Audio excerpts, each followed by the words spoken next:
Welcome, everybody, to another episode of the Comic Chronicle podcast. I'm your guys' host, Dakota Morgan, coming to you from Phoenix, Arizona. And today, we have a wonderful, wonderful guest here on the show. Josie Campbell is on the show, guys. Writer for so many things, including animation, comics, a lot of stuff here in comics as well. One woman, she's doing Adventures of Superman cartoon at the moment here. She's got Mary Champion for Marvel coming out here. Really, really great time we have on the podcast. Talk about nerding out. We talk about her work on Jurassic World Camp Cretaceous, because me being a Jurassic fan and paleo fan, how could we not? We talk about Mary being like a wonderful superhero, comics, writing, a lot of shit, folks. So stay tuned for that whole thing. But besides that, make sure you guys subscribe to the podcast if you do enjoy this episode. Wherever you're listening to this episode now, subscribe for new episodes, for interviews from people from all over comics. And yeah, I think that's about it, guys. Yeah, Twitter at Dakota Morgan 3, Instagram at Dakota_Morgan97 if you want to follow me live on Twitch when I do video games, CodaRex97, and YouTube Dakota Morgan for all sorts of nature stuff that I do, video games as well.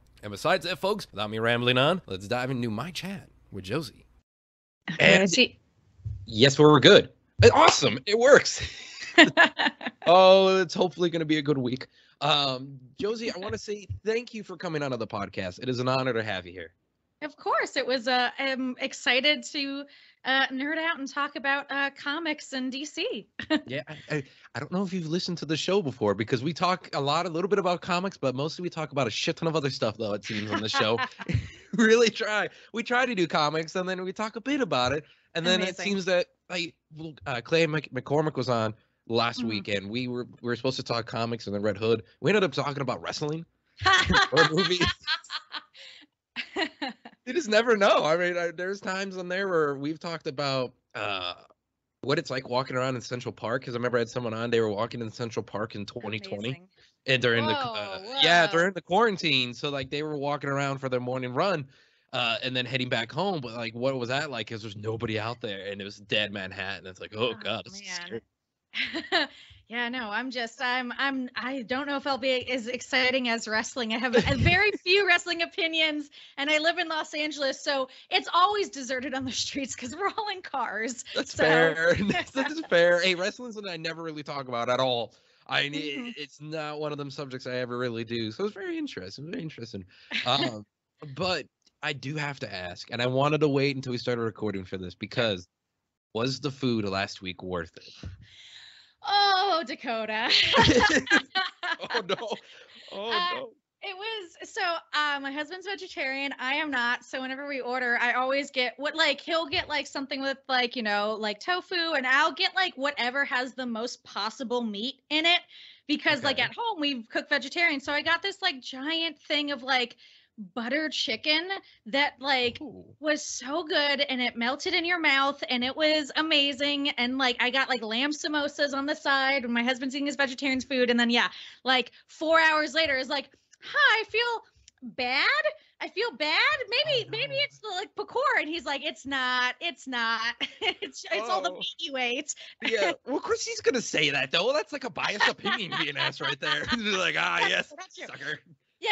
Where's the evidence? Cite your evidence here. But it was worth it. But also, I'm sorry that I missed talking to you last week, because I was in a literal meat coma from possibly undercooked meat.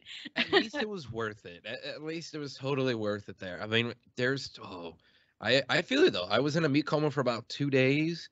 There's your husband's definitely not gonna like this part, but well, by the way, I have to ask, was he a vegetarian when you guys met, or was it something that he's recently done? No, so he's been a vegetarian for 15 years or so, since college. Yeah, no, he's dedicated, which I admire, because I tried once to just be meat's expensive. Okay, no, I love steak. I love hamburgers.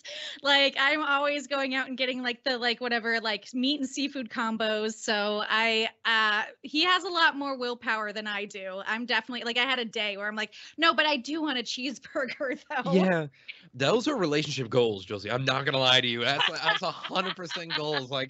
My girlfriend and I, neither one of us have dietary restrictions. We eat the same shit. The only restriction is she's healthier. So that's the only thing there.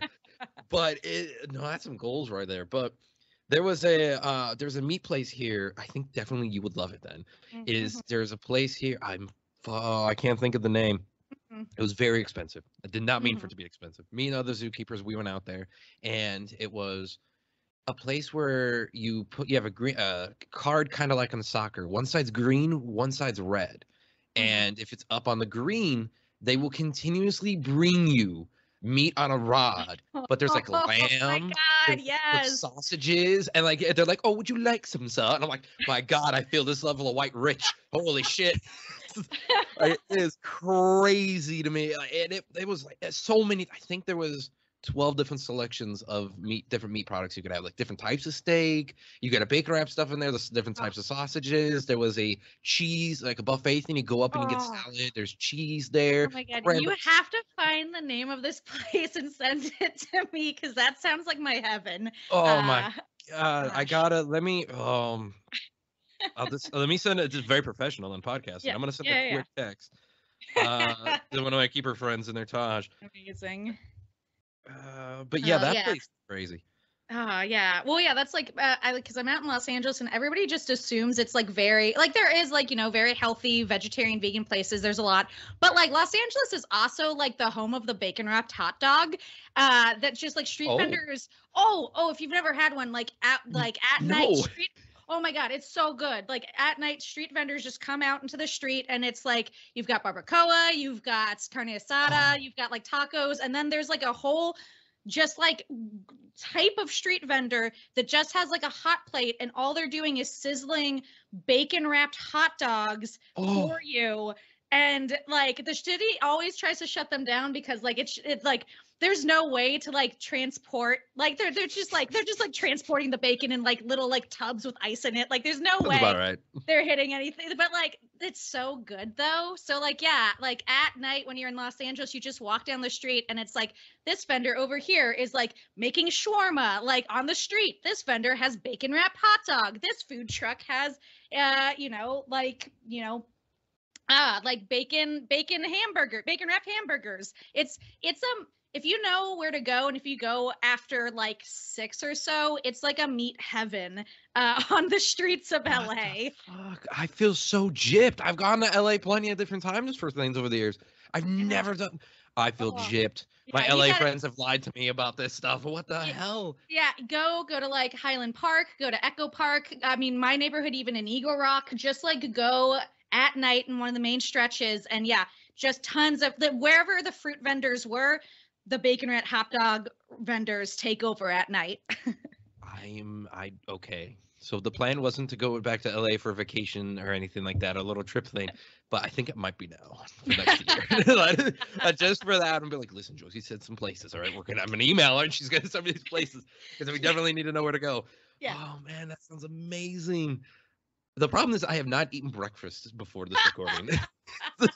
That is going to be a big thing. People are going to be like, we can tell. All I have is my cup of coffee right now. So that's about it. That's about it.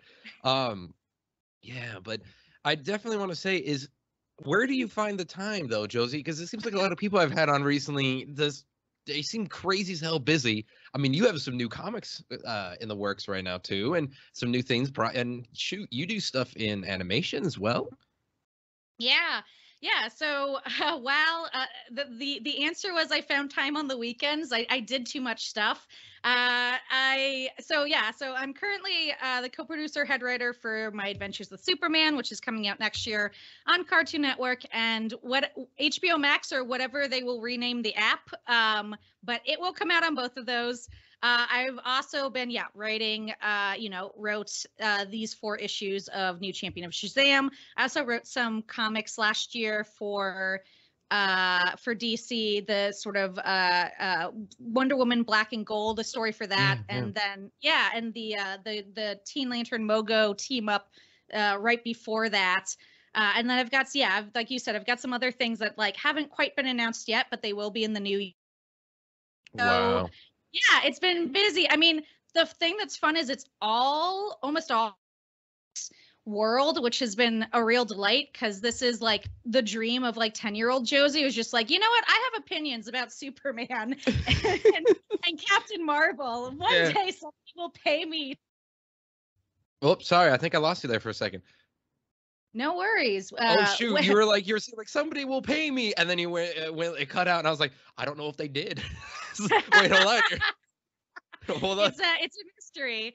Yeah, no. I think I just said one day somebody will pay me and to give those opinions, and now they have. Now that's what my whole pandemic has been working, developing Superman and working on these comics and things, and it's been lovely. It's been great. Has it been like the weirdest paychecks to get, by the way, is when you're just like a Superman cartoon, like you're like, where did I get this money from? Oh yeah, look at that from such and such company. That'd be the weirdest thing. Anytime I've been paid numerous times for film stuff when I used to do more work in the film industry, voiceover, all that sort of things. And whenever I'd get a check in the mail, it was always the weirdest thing of like, I can't believe somebody was stupid enough to pay me for this. Like, wait a minute here. I would do this for free. Are you fucking kidding me? Like, it's that whole thing where I think, and for books that I've done, like, it's just really weird as a creator to get paid for your stuff because immediately, especially comics, because you're like, oh, shit, I would do this like for free for 10 years if I could. Well, yeah, I mean, it's definitely, I mean, some of it is, I'm the only writer in my family. Like my immediate family is all like engineers, science writers, like contractors to the government. So every time I have a job, I have to explain to them like, no, I'm not unemployed. You just won't see the TV show for 2 years because we're making it. Like, I swear to God, I don't need to move home and become a lawyer. It's all working out, Mom and Dad. Yeah, that sounds about right. Because it's always that thing of like, listen, I signed so many contracts, Mom and Dad. Like, if we get together at a dinner at home, lock the doors, maybe I can tell you. But until then, there's nothing. Like, don't worry about it. Like, I can't send a text. I can't send the fucking call because I don't know who you're with. If it's on speaker, like, NDAs will hunt me down like a Terminator. Yeah, exactly. And like, honestly, the weirdest ones, because animation, unfortunately, does not have residuals the way live action does, which is an ongoing problem and one that everybody is trying to address. But across the ocean, I mean, basically international, there are laws that mean you have to have residuals. So I'll like suddenly get a paycheck for like 10 episodes of Scooby-Doo that have aired in Prague. Like I'll get like weird, like suddenly like I'm getting a check from like BMI for like a song I wrote for like Teen Titans Go that like aired in like Qatar. And I'm like, okay, cool. And it's probably the usual of $1 or $10 or something like that. Like, it's like it's all combined together. So like I'm like, well, $60. It's time to go once again buy myself a bacon wrapped hot dog. We're coming full circle with this. That's it. If it's $60 for one hot dog, Josie, I don't think I'm gonna go fucking get one. I'll be honest with you. No. It's not on No.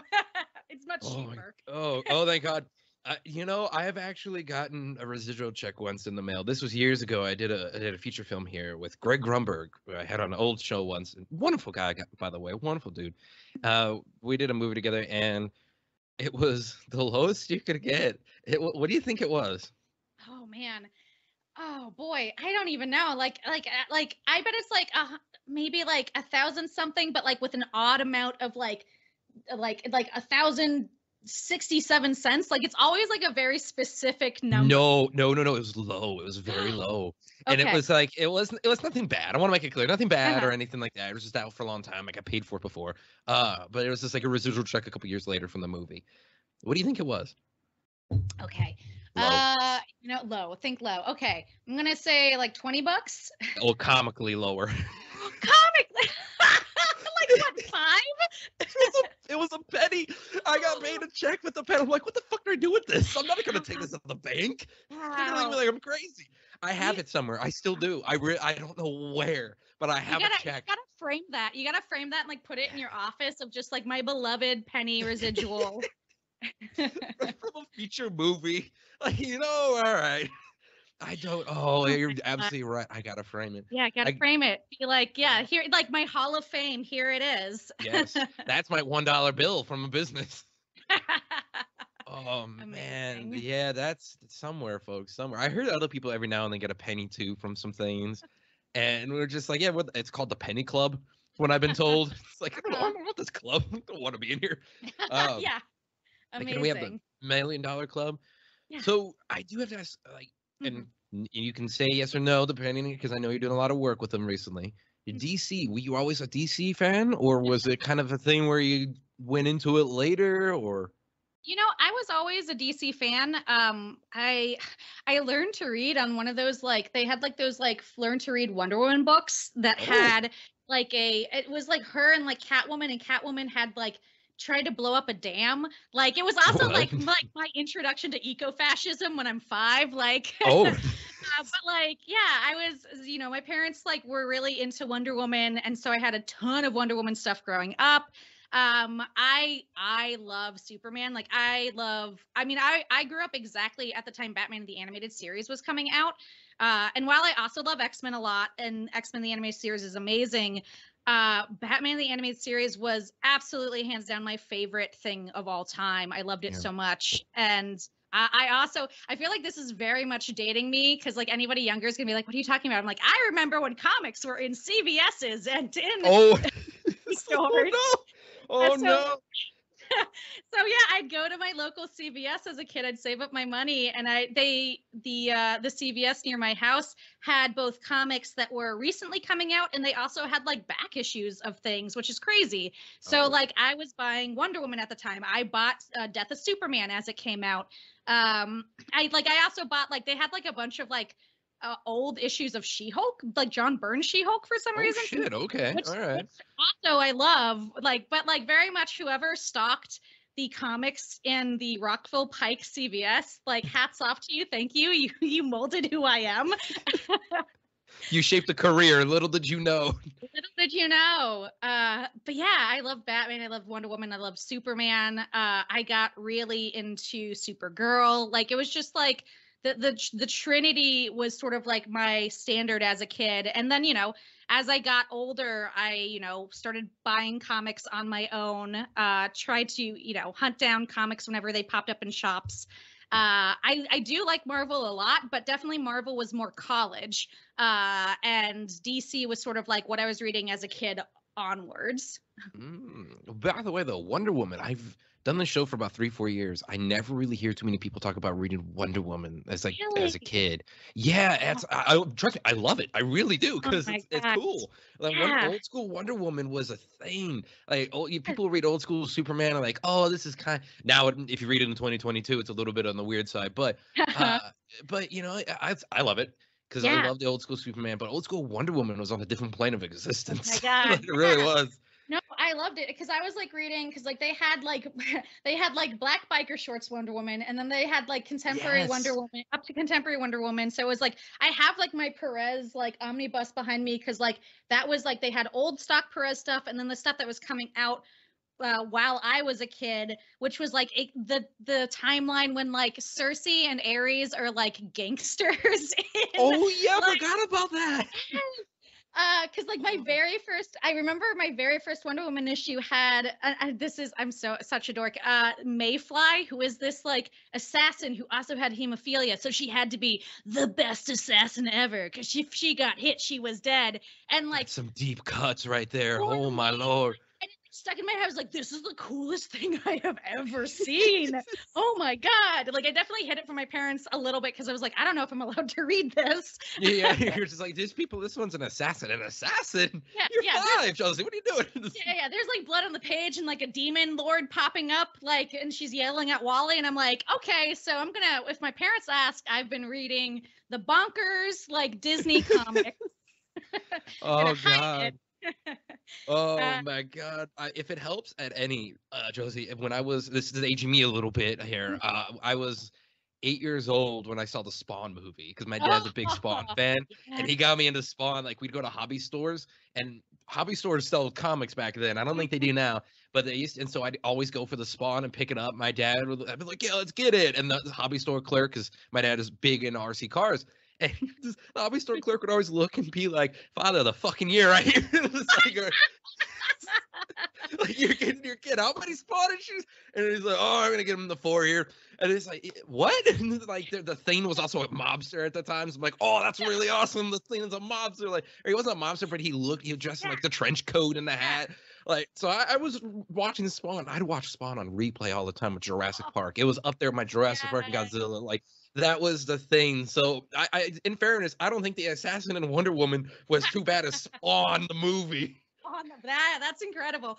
Well, yeah, and okay, last deep cut that's really going to age both of us. It was like going to Blockbuster, and you would just pick like a VHS based on what the cover looked like. And so my parent, like, I love my parents, and they'll probably hate me for saying this and revealing this, but like they definitely thought like anything that was animated was for kids. So I got to watch a ton of crazy stuff. Like I watched, what was it, like The Savage Planet, which is honestly one of my favorite animated movies of all time. But like, it's insane. Like, there's naked people like fighting each other with like monsters, like on an alien world. But like, I do think that part of the reason I got so into animation and so into comics is because I was reading things that were like a little too old for me. And like, there was that like frisson, that feeling of like, I don't know if I'm allowed to do this, but this is so cool. And like, Sorry, I was saying, I was agreeing with you on that one. Sorry, on that one. It was kind of the coffee was coming back up, but yeah, I agree 100%. Like I feel that like you sit there and you're doing this, but then other kids look at you and they're like, "Oh, you're the weirdo," and it's like it's Back to the Future. Like, "Oh, you guys don't know this one yet, but your kids are gonna love it." But basically saying like, instead of, "Oh no, you're gonna love this when you get older. Don't worry." Yeah. I can't. If I had to tell like 10-year-old Josie, like one day, like you and all the manga that you love is going to be like mainstream, and like all of the like comics that you've read are going to be mainstream, I would like not believe myself. And like, I found like, I was lucky. I found a group of friends and a huge group of female friends who are all into comics, and we would like all go to over each other's houses and bring whatever issue of like, I think at the time it was going into high school. So it was like, the Grant Morrison X-Men stuff, or bringing over like just a ton of manga, just like everybody was like sourcing, like, okay, we found the gay season of Sailor Moon and we're going to watch it together. We're all going to enjoy it. We'll get some popcorn. It's going to be great. Yeah, exactly. It's going to be a sleepover. We're going to do this. And then we're going to read Ranma. It's going to be fantastic. Oh, I'm jealous 1,000% of that, Josie. You have no idea, because I never had that for comics. My generation, like, but the problem is like I had it with video games instead, with friends of mine, like close friends of mine for like 20 years now, but never for comics. My generation, like me, I'm 25. I was the last generation to be like, as a comic book reader for a long time as a kid, and fan of the animation and Batman. I watched Batman Returns so many times, and the animated series too, when I could get it on VHS or whatever. That Clayface episode, May That Rot in Hell, is making me cry. Oh, God. Yeah. Oh, it's horrible. Oh. Yeah. That baby doll episode, so good. That you could pull it off live action, do it. But I never had, it was the last generation of, getting shitted on for being a comic book fan, to say the least. Because then it was like a couple years later, like, the Marvel movie started coming out. Yeah. So it was that thing of like, then those started coming out. And as soon as people were like, what is this Iron Man? What is it? I felt so rectified. I was like, middle finger to everybody, being like, eat my ass, eat my shorts, y'all lost. A nerds won. And like, I look at the MCU and I see old people who used to really give me crap. And they're like, you read comic books, and like that whole thing. And that you always hear about. And I look at them, they're like, I just saw the new Marvel movie. And I'm like, oh, lightning's gonna strike you hard, buddy. just like a blanket I told you so is just posted constantly to your wall. Yes. Oh, it's just mentally there. I got the I told you so eyes down to a T. It's great. Well, I'm sorry that you had to go through that. I mean, honestly, like so much of like my young adulthood was like finding very specific niches to go into, and then kind of trying to ignore what everybody else was doing, because like it was all my friends from like drama club, like we all did like debate club together. Like there was a very clearly like, here's the nerdy group, we're all gonna read comic books together, we're all gonna like debate like things in debate club. Like, I definitely am not gonna ever be like, the star basketball player or anything like that. I'm never gonna win homecoming queen, but like I was so lucky in that I found a group of people who loved it and shared my love of it. And so when I, when I went to college and you started taking like TV writing classes, like it just felt like I was able to find yet another group of like, here's all the nerds. I've sussed them out. I pulled up the rocks. I found where they're hiding, and then I'm Yeah. gonna like scoot under this rock with them. Yes, yeah. Like once you find that group, you Mhm. don't leave. You Mm-hmm. don't leave at all. I found that when I first started in the film industry, God, years ago now. I found it then. I'm like, these are a bunch of nerds too. Like, you love this shit as well. And I also found it, believe it or not, in the animal field. I really did. Yeah, it was when I first started doing it, God, years ago now. But when I first started getting into the animal field and working in with exotic animals and such like that, like I can't. We're such big nerds in the animal field. It really is. Like any keeper will tell you that. Any person at a hospital will tell you that. Like most of us, a good 99% of us are like big comic book fans, and like Oh, big, that's like amazing. it's crazy how big of comic book fans we are, and anime fans, and Godzilla fans, and dinosaur fans. Like it's crazy. I remember we were having a debate about what was it? I was in a crocodile pin the other day, and we were having a debate of like, okay, so Keaton Batman, is he he's come back, right? Good or bad? And people were like, oh, it's gonna be shit. And it's like we're arguing about this as a 12-foot like crocodile's coming at us, trying to eat us, and we're so defending ourselves and shit. I mean, there's even a point where I was doing notes for a comic book, and I was in the anaconda pin, and so I'm in an anaconda pin. They're like literally two of them, 19 to 20 feet long. This, on top of a tree that I'm underneath. But it's only the tree is only 4 feet ahead of me, and I'm in this pen, and I'm like, oh, that's a good. I'm like, okay, I gotta do some notes. I was like, oh, well, let me write that. That's a good idea. And I took out my notepad from my cargo pants pocket. And I'm writing down comic book notes, and I'm in the cage, and the anaconda's like, hello, and I was just like, oh, this is an interesting life. That sounds amazing. I don't have any friends who work with animals directly. I've got a couple of friends who are ecologists, work for like fish and wildlife. So like I remember when they were in grad school and I was in Los Angeles and I was still writing, working in animation. I had like driven up to Davis because they're all going to UC Davis for like a Halloween party. And like I was like, oh great, like we're all gonna talk about comics and we're all gonna nerd out together. And then I don't know if you've met ecologists, but like they're all people who are like hiking up mountains to do stream studies and like hanging upside down under rocks. It was like not only was I the dumbest person there, but I was also the least fit. No, you're just trying to keep up, like, guys, I found something really cool this way behind. And it's a rock. They're like, that's nothing. That's just granite. Exactly. And they're like, okay, anyhow, we're gonna just like hang glide off this like tower to like go see if like this one type of frog still exists. I'm like, cool. I'm gonna catch my breath here. You go ahead. I'm gonna brings out an inhaler or like, all right, exactly. I got a canned coffee right here, kitchen. Let me grab this real fast. Man. Oh, well, speaking of nature stuff, though, I did want to ask you about this because, being a big fan of the franchise and being a person who's worked in the field of paleo, not food, not like dietary, paleontology, you did Jurassic World Camp Cretaceous? Yeah, head writer for that. Oh my God. Like, I was not like, I'm not going to lie, though, because there's going to be some people listening to this because I'm also I do a segment on the Jurassic Park podcast, too, and I run my own dinosaur stuff on YouTube. Amazing. Paleo things. And let me tell you, there's nothing like working in a fossil lab. I miss those days so much. I might go back. But what was that like? I lost for words because that's a dream true for a lot of. Yeah, it was wonderful. It was a dream come true for me too. Like I love Jurassic Park. Like again, as a kid, I was like one of like the 5 people in America who was like subscribed to like Dinosaur magazine, which like folded after 2 issues. There's still one around, by the way. There is still one. You can get it at Barnes and Noble. Okay, I'm gonna have to check that out. But it was.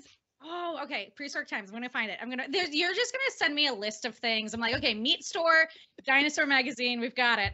But yeah, so basically, I had just finished the season finale with Nate Stevenson of She-Ra, and I was at DreamWorks at the time.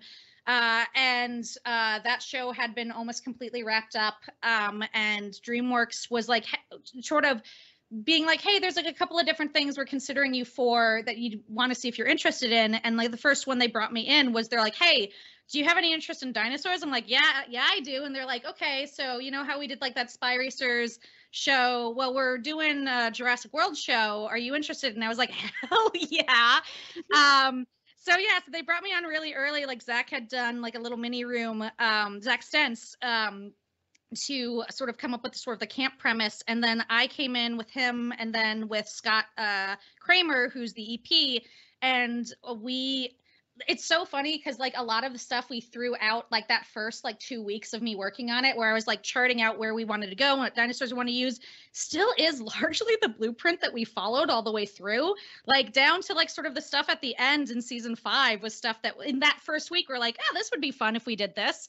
But for me, it was so fun because not only did like I really love being in a IP that we could just make up our own new characters and like unfold a story from a kid's point of view, which is I think every dino nerd kid's dream is like, what if I got stuck on the island with the dinosaurs? Yeah. But it was also, we got the dinosaur models from ILM from the actual movies that we then sort of did a essentially simplification pass to put in the show. So like I had a list of dinosaurs of being like, okay, we've got an Ankylosaurus, we've got a Parasaurolophus, we've got Rexy the T-Rex. And so I like every episode, it was just like you know, people describe it as like the toy box, but it was like a little toy box of just being like, all right, we've got, you know, Parasaurolophuses. What if they're bioluminescent? What if they glow in the dark? What, like, we've got the Mosasaurus. What if we did a Jaws thing with the Mosasaurus? Like, it was just, like, truly, it was so fun. And everybody on the show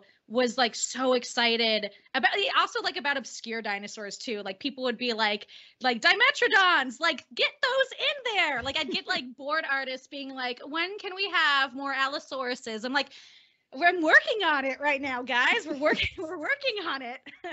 That's like a pinch me moment too, when you're just like, I have these dinosaurs I can do on top of already amazing characters. Because I got to say, we watched Evan, girlfriend, and I, Kayla and I watched all the episodes. Big fans of the show. Big fans. That's why when I saw it, I was like, holy shit. I was like, yeah, you know what? Like, we got to talk about it. Like, there's just no way. That is true. That is, especially, I think, like they say, old filmmaking is. Mm-hmm. Like the world of film, live action film, that's a toy box. Mm-hmm. But the bigger toy box, as you said, that's animation because that's balls of the wall. You can do whatever you want. Yeah. In a way, you can do whatever you want, but it's still like way bigger in the world of possibilities in there. I mean, and you guys did it in that show too. Oh I mean, I told the writers, like, you know, our first day, it's like my approach is that and you know, this is an approach I take to a lot of stuff I work on, especially when I'm head writer, is I want every episode to feel like almost like a little mini movie where it's like it's a beginning, middle, and ends, even if it connects up to other things or like ties into like a bigger finale. Like, you know, here's the, you know, dinosaurs coming out of, it's the fog, but with dinosaurs, and they're all on the, you know, the boat in their swimsuits. That was terrifying too, by the way. It was horrifying with their Tyrannosaurus. That was horrifying. Yes. Oh, and you know, that was part of the thing was like, you know, when I took the Jurassic job, I didn't want to dumb it down. Like, I didn't want to make a show that wasn't as scary as the original Jurassic Park. Because, you know, I watched that as a kid and I loved it. I loved dinosaurs. I loved how scary it was.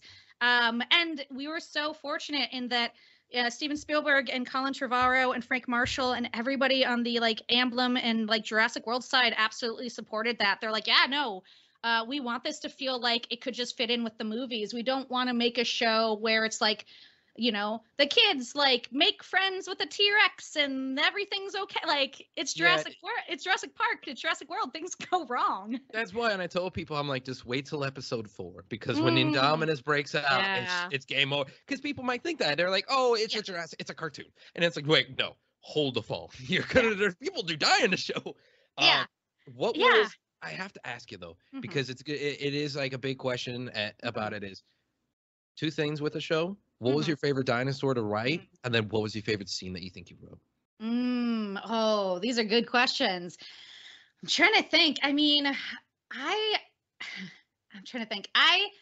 Honestly, it's so early on, but like, I really love the T-Rex. Like, it's just, it's classic. Rexy's classic. Like, she's so fun. I love, you know, her building that nest. Yes, that was good. And the kids are like, fuck her. All of our stuff isn't there. We need that. We need this beacon. Yeah, you made it in the main street, you know, where everything will be that we probably need. Oh, we can't go there. And they're like, why? Well, there's a reason. Yeah, it's bad. It's bad in there. And I'm trying to think because like I as head writer, like I did rewrites on everything and sort of touched everything. I do still have like the two points that I think I like best are actually the one episode that I wholly wrote, which is the 5th episode of that first season, where the Carnage what is it? They're on the run and the Indominus has gotten out and Eddie gets eaten. Oh, that one where he's in the lab all alone, and it is horrifying to see him getting dragged out from underneath the van. It's like holy. I remember because like I had written that scene, and then like Z, who was the director at the time and then became later one of the producers, had boarded it, and it came out even scarier than I thought. And like I remember our execs being like, "Is this too scary?" And me and Z are like, "Absolutely not. This is perfect." No, wait, this is what we want. It's called Jurassic, guys. This is the thing that happens. Wow. Look, he was gonna abandon the kids. He deserved it. He took the van and left. Like, I know, right? Yeah. Oh. Which it's like the lawyer in original Jurassic Park. It was that feeling of like anything could happen because these adults aren't necessarily interested in saving these kids. Like some people are in it for themselves, which is another level of scary. Yeah. And then I think the other one that I really liked was the pteranodons, like the hang gliding away from all of the pteranodons. Were those so when they had the hang gliders and the morphodons and pteranodons? Yeah, those guys. Yeah, because I love them in general. Like I also love them attacking the train in season 1. But like, the hang gliding scene was like, it was like something too that we were like, we wanted to like bring those like two characters together because we were like, oh, they don't really interact and don't really like each other. So what can we do that would like actually cement a bond? And how do we run from this dinosaur in a new way? Wait, the sky, it's going to be so fun and so cool. And so, so that was, I think those two were my sort of favorite dinosaur moments. But like it's hard because as we're talking I'm like, but then there's this and this, but I'm gonna stick with those two so we don't have like 20 minutes of me being like, and then in season 4 there's this. Oh, there's plenty of people who would love that, by the way, too. There's 100% plenty of people who'd love it. And I'll tell you what, if you ever want to really talk Jurassic the whole time, I'd love to do it, and I also know anybody on the Jurassic Park podcast would love to do it too. So reach out to them; they'll love it. It'll be a long talk, but I'm telling you, I want to say thank you, Josie, for that show, by the way, and it's like adding to the lore of it all of Jurassic. Like everyone's really happy with it. Oh, thank you. No, it's really nice because like I'll be honest, like Jurassic fans are so fun because they just like message me about their favorite dinosaurs, and then really? I tell them about my favorite. It's like the purest interaction in the world of just like, can we see more Mosasaurus? I'm like, well, the show's done right now, but like I love the Mosasaurus. Did you see the prehistoric Planet Apple show? Like it's so it's so fun. Like all of the fans of everything I've worked on have been really nice, but there's like a special place in my heart for Jurassic fans because all they want to do is talk about their favorite dinos, and it's so pure, it's so lovely. Yeah, it's 100%. I often say we're the best fan group, and I'm saying this on the comic podcast right now, so I'm gonna get killed, but it's fine. it's fine. Like, listen, comics can be toxic. I don't endorse what Dakota's saying. It's 100% true though. Like there is something about that group, and I love being a part of it and being able to contribute to it. And hell, even just paleo fans in general, like we're all just. I think you got to be something of a lovely person in a way when it comes to it, and when you're in that type of love, technically almost everything you love is dead. So you know what? You got to be a little bit on the optimistic side and this lovely about your things when it comes to paleontology. Yeah. But I mean. I do have to ask though, what do you prefer writing more? Kind of get out of it for a second, but what do you prefer writing more? Animation, comics? Because everybody has their kind of preference, sort of. Yeah, I mean, it's hard because like I've done a lot more animation than I've done comics, so I'm like really enjoying both of those. And there's a honestly there's a lot of overlap in the terms of like I'm working with artists, Mm. which is honestly the my preferred way is just working with artists. Period. Like I'd love to do some live action stuff one day, but like I love the art of it. That's why I got into comics and animation. I can't draw, but I can write words. Yeah. Um, Our artists are the magicians of the world that we work yeah. in, so it's totally fine. I get Yeah. that. I will say, yeah, because I would love to have more experience writing comics. Like I do really love animation because it's like a little bit more collaborative, which is really fun for me. Like I technically went to school for theater, like and for like very, very collaborative experimental theater before I started taking TV writing classes and realized, oh, maybe this is what I want to do instead. But there's like something really fun about animation where it's not just writing it, it's from my perspective as like head writer and producing this show now, it's also sitting in the board pitches, it's seeing the designs come to life, it's sitting in with the actors and the records and like directing Jack Quaid to be like, all right, Clark Kent is very anxious, can you hit that for like 3 marks for us. Which is um crazy, by the way, that he's playing Clark. It's amazing. I will say we were so lucky with the cast of our show because I cannot imagine other people playing these roles anymore, especially Jack. Like he does an amazing Superman, but he does a dead on perfect Clark Kent that like, and it's not usually something, yeah, usually like if someone's playing Clark Kent, they're just like, like have a little bit of a higher pitched voice, but like he does an amazing job like hitting a little bit of the like stuttering mannerisms and a little bit of that shyness. Truly, we're really, really blessed to have him. And then Alice Lee as Lois Lane and Ishmael Saeed as Jimmy. Like the three of them are so good and so on top of their game, and really, really lucky that them and Huey decided to come play with us outside of the boys. Yeah, right. And it's just like, well, it also like, Jack's also on Lower Decks as well too. Yeah, So yeah, it's got to be that whole thing of like animation's got to be fun for him as well. And yeah. animation's almost the best world to play in. I'm gonna put it out there right now because it's like the best thing. And like that's it. You can do whatever childhood thing you want to do. It seems. Yeah, no, it's a lot of fun. It was also really fun for us because M. Willis, who wrote for me on She-Ra and Jurassic, I've just been stealing M to write for me on everything. She wrote for me on She-Ra and Jurassic, and then she left to write on Lower Decks for a while, and then I stole her back for Superman. So like we got to have like a fun record where like Jack was like saw her and was like, wait, what record am I in? We're like, no, it's Superman. It's Superman. Trying to figure out where he's at. Like, wait a minute, Aaron. I just stole the writer to like staff for me. And then 4 months from now, you're gonna be, yeah, guys, I'm on Lower Decks now. we're doing this back and forth thing. Don't worry about it. Don't worry about it. Don't worry about it. Yeah. Yeah. Oh man. So I mean, that's wow. Honestly, you're making the dreams come true. But I mean, is there a character you still want to do, to say the least here? Because I mean, you've worked for some of the ones you've written for some of the characters that you really loved as a kid. But is there someone do you want to do the assassin from Wonder Woman still? I like on specifically the DC side because I've got like DC thoughts and Marvel thoughts. Like on the DC side, honestly, because like I've been so lucky to write Superman. I'm so lucky to write like Shazam, the Shazamily. Personally, I would love to do like an ongoing with the whole Shazam family, including Billy. Like I've never really gotten a chance to write Billy, and I'd love to do that too. I'd also like it, and the polar opposite of like the super family and the Shazamily is I love like Damien. Really? Love him so much. I love that crazy mutter monster. Yeah, that's exactly what he is.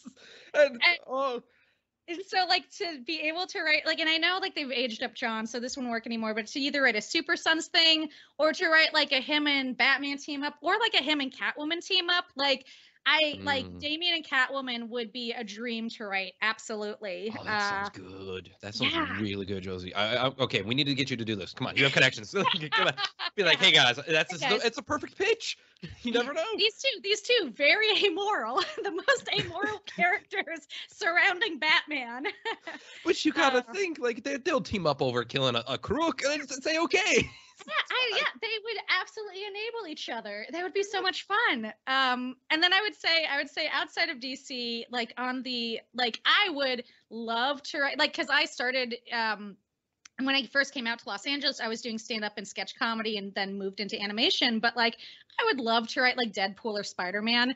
Like, they're so fucking funny. Like, they're just so great. Spider-Man especially is just like such a great character, and I love all of the most recent movies are so goddamn good. Like, yeah. And I mean, Spider-Man, there's so many opportunities with too, because they're doing so many Spider-Man things. There's so many. I mean, we just had a series called What If Miles Morales, even just that. Like, are you shitting me? Like, he was Thor, and it was all this different things. Like, there's so many Peter Parker spin-offs. There's new animations coming out for it seems like all the damn time. Which, by the way, I'm excited for freshman year. I'm not gonna lie, that looks good. All the Comic-Con news. That looks so great. Yeah, I truly cannot wait.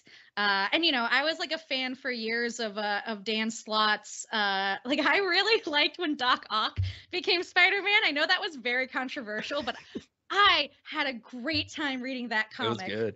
It was so good. Fun. It was such a good character exploration of Doc Ock too, of just being like, what is the difference between hero and villain?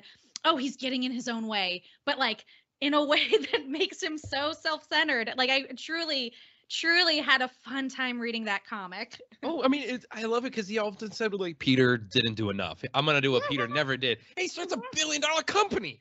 Yes. You're like, what? And welcome to Parker Industries. And I'm gonna make sure, I'm gonna tote the line a little bit where the Avengers are gonna be like, hey, Peter, you okay? And it's not gonna show off what's going on. And by the way, the black and red Spider-Man suit, terrifying.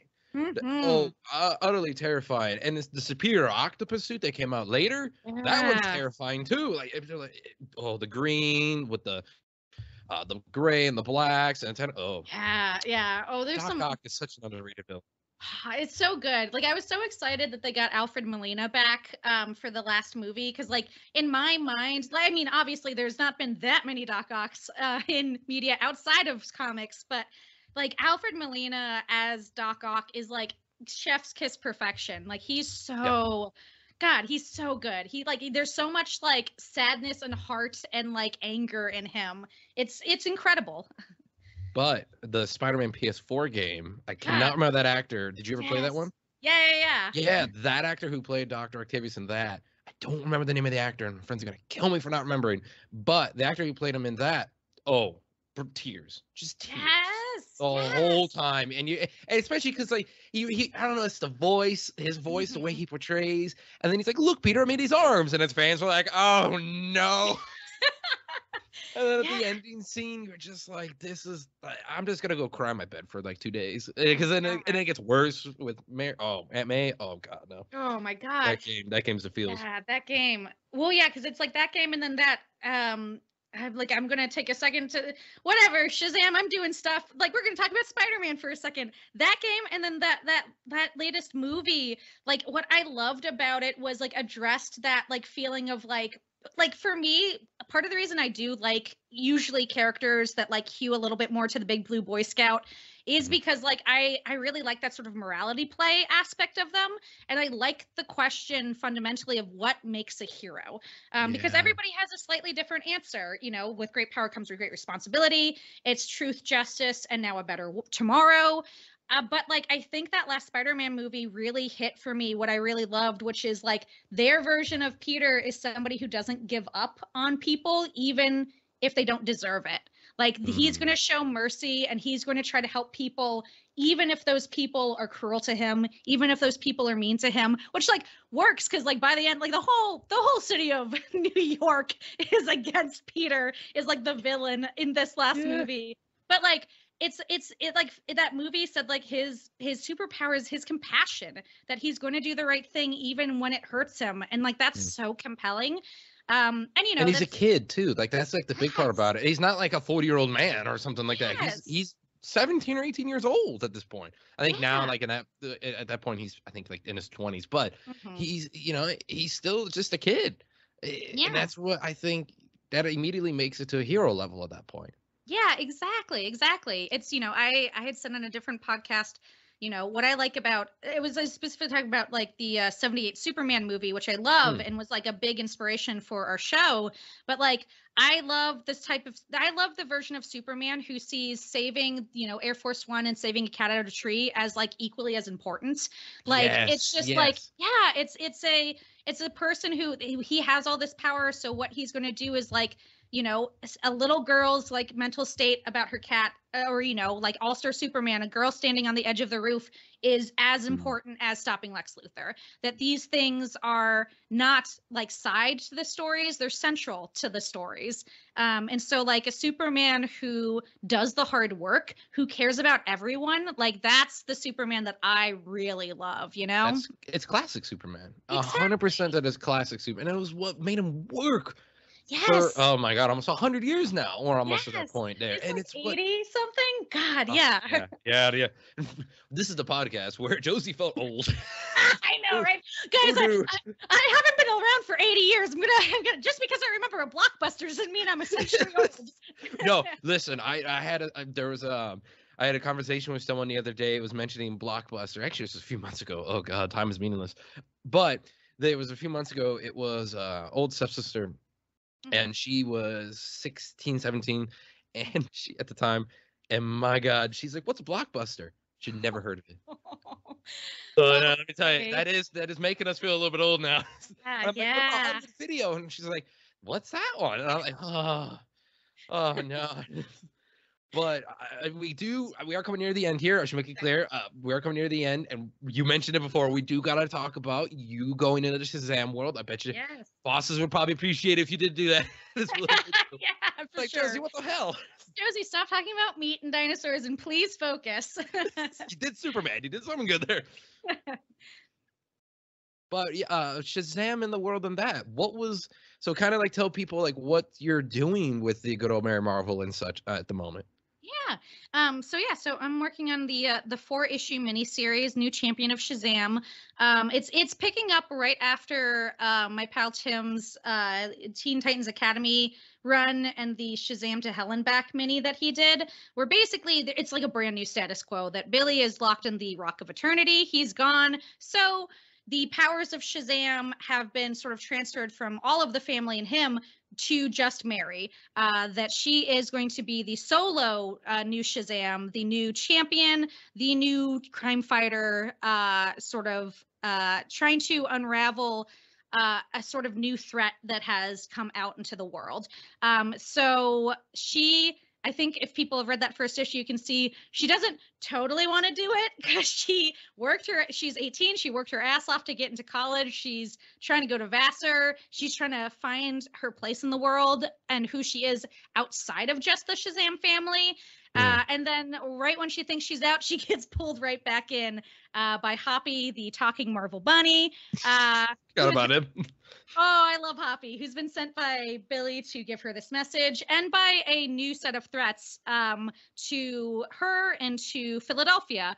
And I think what was fun for me, and especially fun for me and Doc working together, was I wanted to bring in threats that we haven't seen before. Like comic fans have seen we've seen Mr. Mind a lot. We've seen Dr. Savannah a lot. We've seen Black Adam a lot. So I wanted to dig deep into sort of the actual Mary sort of like rogues gallery and reintroduce some old villains and invent some new ones. So this is sort of her on her own, in her own spotlight. The first time she sort of had her own solo title in I think like either 74 or 77 years. Yeah. And that it's all about her coming to terms with being a hero, but also dealing with her family, unraveling this big mystery of where her foster parents went. They've gone missing, and then dealing with brand new threats that use magic and technology equally. Something that she is sort of uniquely situated to fight. So it's also a lot of fun. Like I've made it sound very epic, and it is, but also like a lot of it was I wanted to get back to the sort of humor that's in those old Fawcett comics. Like Mary is a little bit of a goofball. She doesn't quite know what she's doing. She's trying to come up with her identity on her own. We've got Hoppy, the magical rabbit coming in, demanding that she rewards him with carrots for giving her the news that she has to upend her life. As one does. As one does, or an apple slice. He definitely deserves that.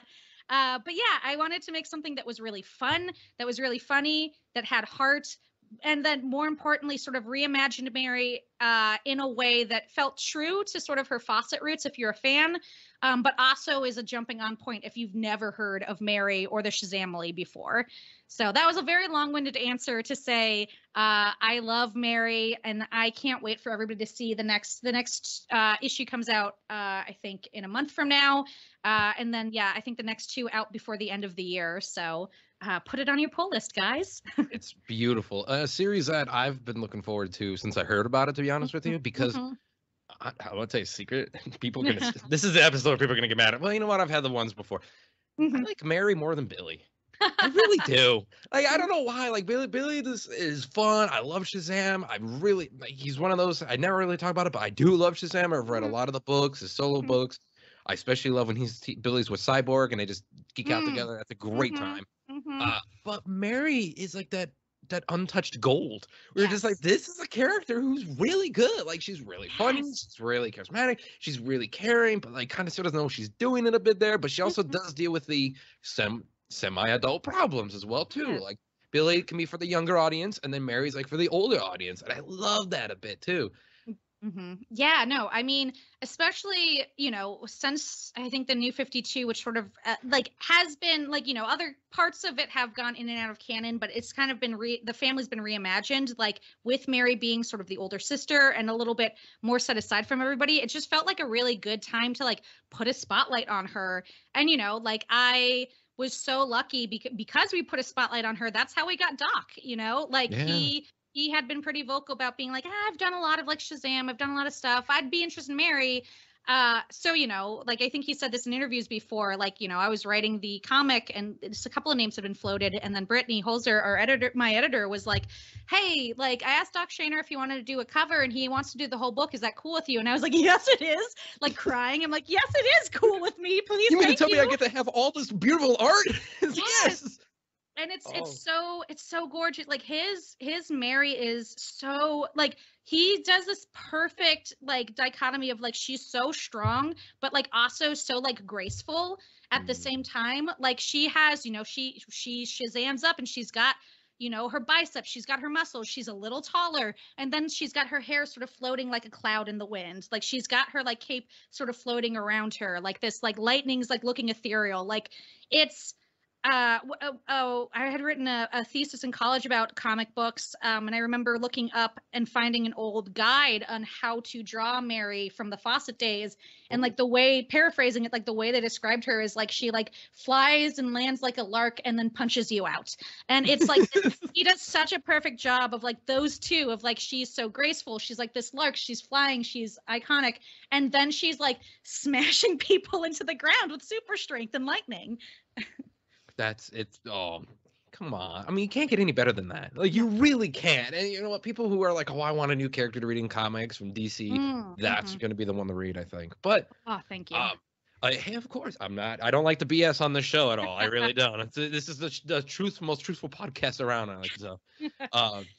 But Josie, we are coming near the end here. Like I said, I didn't want to take too much of your time. I looked at the time. I'm like, oh my God, it's almost been an hour. But is there anything else you want to promote, and then tell people where they can follow you on social media so they can keep track of everything going on?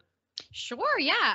So like I said, next year, keep your eyes peeled, because next year, My Adventures with Superman is slated to come out, definitely on Cartoon Network. There's the next 3 issues of the new Champion of Shazam. So you can buy it both on the sort of Comixology Kindle account, or you can pre-order and put on your pull list from your local comic book store. And I will say that I can't wait for people to see the next couple of issues, especially issue 3 and 4. Like 2 is a lot of fun, and 3 has a character from Fawcett that hasn't been seen, I think, in a while, if at all. It also has a lot of heart, and it also has, I think, the scariest, issue 3 has the scariest new villain that I've sort of invented for the comic. So I'm very excited for you guys to see that. Outside of that, you can follow me at Cozy Jamble on Twitter, or you can look at my now being updated but often neglected website, www.cozyjamble.com. Nice. You know what? Websites, they're such a mess. It's such an amazing web of like things you gotta do to update. If you forget about it, it's it's a terrible time. But Josie, I will let you go, but I will. So it's on record too, and I'm gonna send you this. Excuse me, I'm losing my voice. Wonderful for a podcast. I'm gonna send you I'll send you an email, that magazine, and then the name of the magazine, and then I believe I may or may not have that text of that restaurant. So I'll send you the name of the restaurant too. Perfect, if you're ever in Phoenix or anything. Oh, fantastic. Yeah, my sister-in-law's in Phoenix, so I'll let you know. And if you're ever in Los Angeles, you ever come to Los Angeles, I will take you to where all the bacon-wrapped hot dogs live. I'm going to hold you to that. I really, really am. All right. Well, thank you so much. And of course, you have a wonderful rest of your day, okay? Thank you. You too. Thank you. Bye-bye. Bye.